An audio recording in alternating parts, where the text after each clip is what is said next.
Napoleon Hill calls it the hidden guide, and some more cynical people call it Murphy's Law. I call it a pain in the neck. It's this mysterious entity, like a universal law, which tests people and ultimately separates the great from the mediocre. It's a crucible, a touchstone. It's the darkest part of the day right before the dawn. It's all those little or big obstacles that get in your way when you're attempting to improve yourself, to scale up your business, and to make a lot more money. It always pops up before your biggest breakthroughs. As soon as you begin moving confidently in the direction of your dreams, like Thoreau said, well, all kinds of obstacles will begin to show up in your life and knock you down. Some will really knock you down harder than others, but you don't have to let them knock you out. This mysterious trial period tests whether you have enough moxie to overcome being temporarily defeated, and it happens to everyone reaching for the next level of success. And it begs the question, how badly do you want this? Do you give up and run away from your dream at the first sign of failure, or the second sign, or the third sign? Or do you keep moving forward no matter what challenges and what hardships greet you along the way? This is a milestone marker saying you're on the right path and a breakthrough is coming. And it's the test of human spirit to see if you have what it takes to level up. You see, those who pass to go on to greater things, greater adventures in life, like myself, well, those are the people who didn't give up and didn't fail. But those who give up and fail get stuck in a rut, wondering why they can't seem to ever move forward. So, what does it take to pass the test, to have the grace under fire, to keep moving forward and ultimately overcome it? Hi folks, I'm Dr. Steve G. Jones, clinical hypnotherapist, and I am very pleased to be speaking with you here today. I wish I could be addressing you in person, but unfortunately I have prior commitments this weekend that are going to not permit me to travel to New York, but please understand that I'm with you in spirit, and I want each and every one of you attending HypnoBiz New York conference to massively succeed in your business as I've done in mine. The decision that you have made to invest in yourself by learning about business is a big step in the right direction to becoming successful in a sustainable and even massively wealthy way. Make the decision right now that this is your year for massive success. Whether you consider yourself already successful and wealthy and want to grow more, or whether you're just starting your hypnosis business and attempting to figure out the secret to a thriving practice, we're all at different levels. That's okay. There's always more room for growth, and it all starts with a decision. So decide to commit to yourself like I did and commit to your success. It was early in the 2000s, and I had my clinical hypnotherapy office in Beverly Hills, California. Things were going well in my hypnotherapy practice, but I was getting burned out. So I was just thinking of getting out of the hypnosis business because I was seeing clients 8 hours a day, 5 days a week in my Beverly Hills office, which sounds exciting, I'll admit, sounds good. And I thought initially it sounded good too, but when you live in Marina Del Rey and you have to drive in the 405 freeway in California, it's not that exciting. It's just a traffic mess. Even though I was still passionate about hypnosis, I was ready to throw in the towel in my business. And around that time, I knew I needed help. And I found someone who was formerly a Tony Robbins mentor, meaning he worked for Tony Robbins for his organization as a mentor, as a coach. And because of that, I considered him to be worthwhile, so I hired him. And he told me a story about a guy who was selling bottled water, and everyone thought it was a bad idea selling bottled water, and everyone else who had attempted selling bottled water, it didn't work out, and that it would just turned out to be a ridiculous venture, this idea of selling bottled water. And we all know how that goes. The bottled water industry turned out to be a thing, and everybody who was involved in it became wealthy, and now everybody wants to get in it. So I really heard what he said. It was a stick to your guns type of pep talk, and it worked. It turns out that he was right. He was talking about perseverance, and I kept my passion for hypnosis, but changed my model of doing business, because that really was starting to burn me out, that part of it. Internet marketing was still relatively new at that time, certainly not like it is now. And I was taking a gamble that anyone who would want hypnosis products might actually want to get them online. It sounded like potentially a crazy idea, but it could work. And I had my urge to, follow my gut in this new business. And I realized that I could help a lot more people also in a lot less time by selling products that I only had to spend a limited amount of time on creating, and then I could duplicate that on a large scale and then sell them online. So in the early years, my online business was doing okay. It was making money, but I had to keep working at it every single day to get it where I wanted it and where it is today. And I'm glad that I stuck with it, because in just a few years after that, I discovered something that made my profits explode beyond my wildest dreams. And it's often easy to look at successful people and think that, it's all come easy to them. And in many cases, that's not what happened at all. Thomas Edison attempted almost 10,000 times, so the story goes, before he succeeded in creating an electric light bulb that actually worked. So also, Colonel Sanders went to more than 1,000 places attempting to sell his chicken recipe before he found an interested buyer. He didn't start KFC until he was 60 years old, in fact. Howard Schultz, the founder of Starbucks, went to 242 banks when he was seeking his original loan. Sylvester Stallone had been turned down 1,000 times by agents and was down to his last $600 before he found a company that would produce Rocky. The rest, of course, is history. Ray Kroc, the late founder of McDonald's, knew this too. He said that nothing in this world can take the place of persistence. He once said, "Talent will not. Nothing is more common than unsuccessful men with great talent. Genius will not. Unrewarded genius is almost a proverb. Education will not. The world is full of educated derelicts. Persistence, determination, and love are omnipotent." That's what he said. Perseverance, that's it.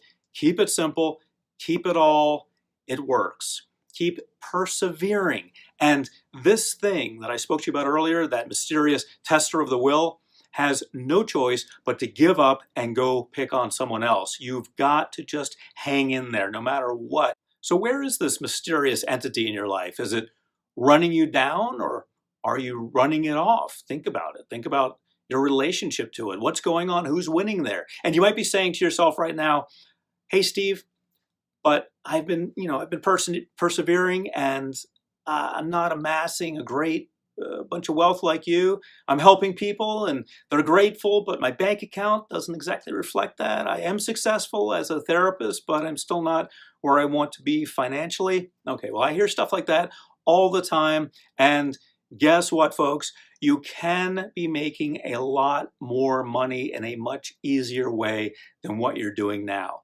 Even with seeing clients one-on-one. You don't have to be an online marketing guru if you enjoy one-on-ones. That's fine. I used to do that, one-on-one sessions.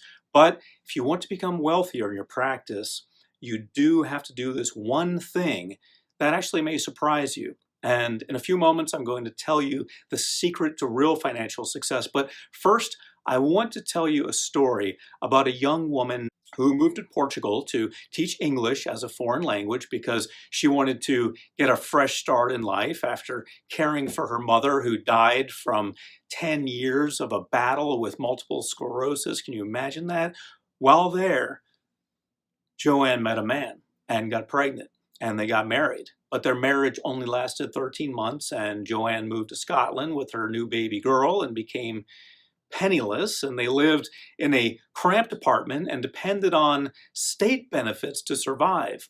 There were times when, well, Joanne really fell into a deep depression. She was a single mom and considered herself a failure, but Joanne had a dream and she worked on it faithfully. She loved making up stories and dreamt of publishing a novel someday. She would go to cafes to write diligently, working with her baby, sleeping by her side, day in and day out. And when she finished her first 3 chapters, she sent her manuscript to a publisher who quickly rejected it. And she sent it to more publishers who also rejected it. Soon her mailbox became filled with rejection letters, but she didn't let that stop her. Finally, a publisher picked her because The publisher's 8-year-old daughter read the manuscript, which was a children's book, and begged for more chapters, but the publisher gave Joanne a warning that she would need to find a day job because she won't make any money with writing children's books. She persevered, and through a series of events, it just so happened that Joanne, you know her by her pen name, J.K. Rowling, by the way, having published her Harry Potter series, became the best-selling children's author of all time and the richest woman by far in her category. J.K. Rowling, the author of magic herself, said what may be my favorite quote, which is, "We do not need magic to transform our world. We carry all of the power we need inside ourselves already." So let that sink in. And now listen carefully. I promised I would tell you my secret to success and uber wealth, and here it is. The surprising truth is this. To make a lot more money in a much easier way than you're doing now, you must not just persevere, but you must streamline your perseverance. Write that down. Streamline your perseverance. How do you streamline your perseverance? It's not by doing 5 things that you think might work out and figuring out one day that you'll go with the one that actually works. It's picking one of those 5 things from the get-go and saying, no matter what, I'm going to make this one thing work. This really matters a lot, because if you're working with 5 different things, that's not really perceived as being as good. I see a lot of hypnotherapists do that. They're the hypnotherapist, they're the NLP practitioner, they're the Reiki master, life coach, EFT person, and the list goes on, and they've got it all. But they want to do all these things to, offer a lot of things. They can get a lot of customers and see as many customers as they can, and then a customer will come to them for all of these things instead of going elsewhere. I get it. I get it. Guess what happens if you don't pick one thing for which you're known? You can still do all those other things under that one umbrella, but if you don't pick one main thing, guess what happens? You're perceived as a jack of all trades, master of none. That's just what humans think. That's the way it is. In other words, people don't think that you can have multiple modalities and be good at all of them. So if you're presenting yourself as someone who's got all these things, then that's not the way to get wealthy. It's like when Michael Jordan started playing baseball and people didn't think he would do so well. It turns out he actually didn't. Think about that. People think that people are always that way. Now, it doesn't mean that you're only good at one thing, but even if you are really good at all of them, people don't perceive you that way. People are looking for experts who specialize in things. If someone has a heart attack, they're going to seek out the best cardiologist they can find. They're not going to seek out a doctor who has practices not only in cardiology, but also podiatry, gynecology, urology, dentistry perhaps, and they're going to treat heart challenges also. No, they're going to find the best cardiologist they can afford who only works with the cardiovascular system. The subconscious perceives the real experts to be specialized in one field only, and people pay good money for that expert. This is worth repeating, so write it down also. The subconscious mind perceives the real expert to be specialized in one field only, and people pay good money for that expert. Now, there are a lot of actors who always wanted to be rock stars because they think that that's what's really cool, and they think that that's what the ladies like. And so, they get their minds set on that, and they have their band. And I happen to know this because I've worked with a lot of actors. And what they do is they use their money to form a band. Their acting money that they made for doing a great job in acting. They use that to form a band, and because of their status, they're able to attract people who actually are interested in that, and they're able to create something there. And even if the actor is good, who's doing all of this, they're not respected as a good musician, because it's hard for us to look at someone who's really good at one thing and see them as being really good at something else. There are occasional exceptions, like Will Smith, for example, who for a while was a rapper, kind of, but we pretty much still see him as a movie star who used to make some fun songs. And it's really important to stay in one lane for your main branding. It doesn't mean that some actors can sing and that we just think they can't sing at all. We recognize that they can sing. It's just that we don't recognize them as primarily a singer because their branding has been focused and they're primarily acting. So the singing works against them. And that's just the way it is. You have to be comfortable with that. And once you're in that lane, you're stuck with that brand. But it's better to be stuck in a lane that a lot of people know you for than not be known for anything at all. And that doesn't mean that you can't have other modalities in your practice or do other things on the side. Of course you can, but you must not brand yourself as such if you want to attract more clients and make more money. So I really can't emphasize the importance of this enough. Very important. Write that down, understand it, and live it. You have to focus your branding to one specialty. So as you persevere in your business, make sure that you streamline it in one focused direction with a laser-like focus. Be clear in your branding, and your goals are going to be on target. You're going to attract the right clients who will pay money, the money that you're worth. Now, think about hypnotherapy trainers today. Whose names stick in your mind? If I say the Swan, who do you think of? Bob Burns. If I say profound somnambulism, you think Stephanie Conkle. Old Pain to Go, Stephen Blake. I could go on, but not that much really, because very few of you are clearly branded. If I needed to learn smoking cessation, well, of course, I would choose Ken Guzzo. I'd study under him because he only works with smokers and he's well branded. He's even niched down within one issue that hypnotherapy can treat, which is, of course, even better. And he's a prime example of the niche to get rich model. All of these people that I've mentioned are industry leaders, not just because they're good hypnotherapists, because you may be an excellent hypnotherapist yourself, but they are recognized by their branding, so people want to work with them.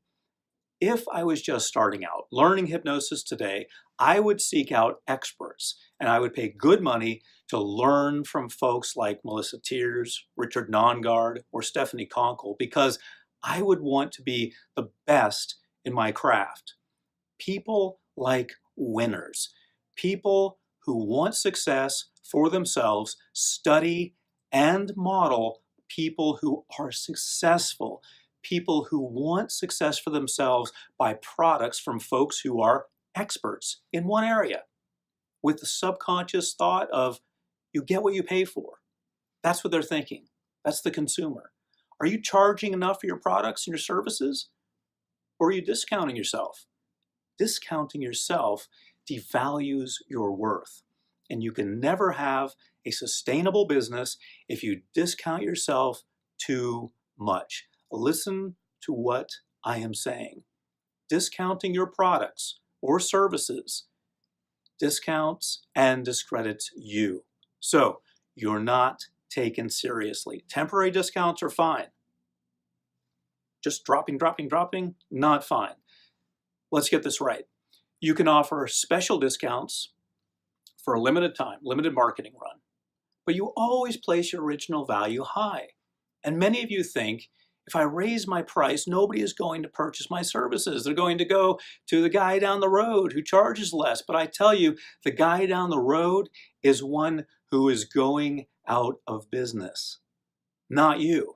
If you are a really good hypnotist and market yourself well, believe me, you can charge any price you want. You can charge a minimum of $500, have a 3-month waiting list, and live virtually any place in the world, and you can stay in business. People raise their prices based on supply and demand.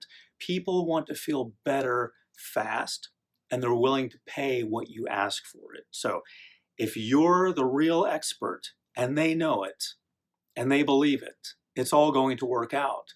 Our clients pay good money to their doctors and their dentists and their psychotherapists, and nothing has worked until they've met you. Why shouldn't you get paid as much as the doctor who couldn't help their patient at the core level like you can? And the doctor potentially stuck it to them with expensive medications, like a Band-Aid that has to keep being renewed month after month.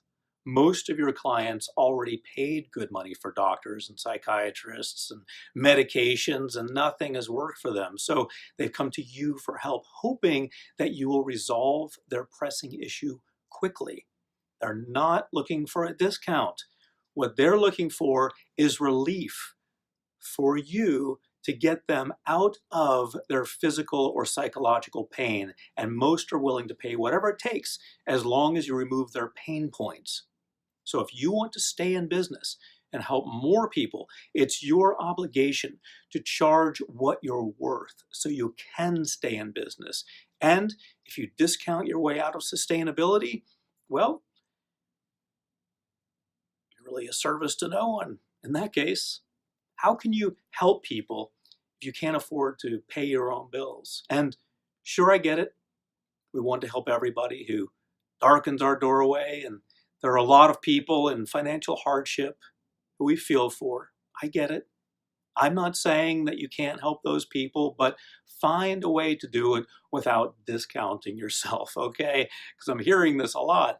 Maybe you give away a free session every year, or set up a scholarship program, or set them up on a payment plan, perhaps, or maybe you refer them out to the cheap guy down the road. You can do that. You're still helping them, but you're not discounting or discrediting yourself in the process. And this brings me to my last piece of advice. If you're going to brand yourself as the expert, you must be the expert. That means you must be willing to invest in yourself by investing in continuing education and personal growth. Be that person. Write this down. Invest in continuing education and personal growth. Whatever time and money you invest in your education will reap benefits and profits for you later on. The more you sow now, the more you reap later. But you must put what you learn into practice, because nothing happens without action. The more you learn, the more you know. And the more you practice, the better you become. So always add that part. My dad used to say, practice, practice, practice. And the better you are, by the way, the more you can charge. Simple math: learn, practice, then grow. Then increase your rates as you grow, because you make yourself more valuable. Keep attending conferences like HypnoBiz New York, of course. Hire business coaches, join mastermind groups, talk to people like Selena, and thank you, Selena, for inviting me to speak. You want to get in touch with experts. Pay for the experts so that you can learn from experts, so that you can be the expert. In conclusion, to recap, streamline your perseverance, place a high value on your products and services, and get the best training that you can find by investing in yourself. Brand yourself as the expert and be the expert. I'm Dr. Steve G. Jones, hoping you have an outstanding career.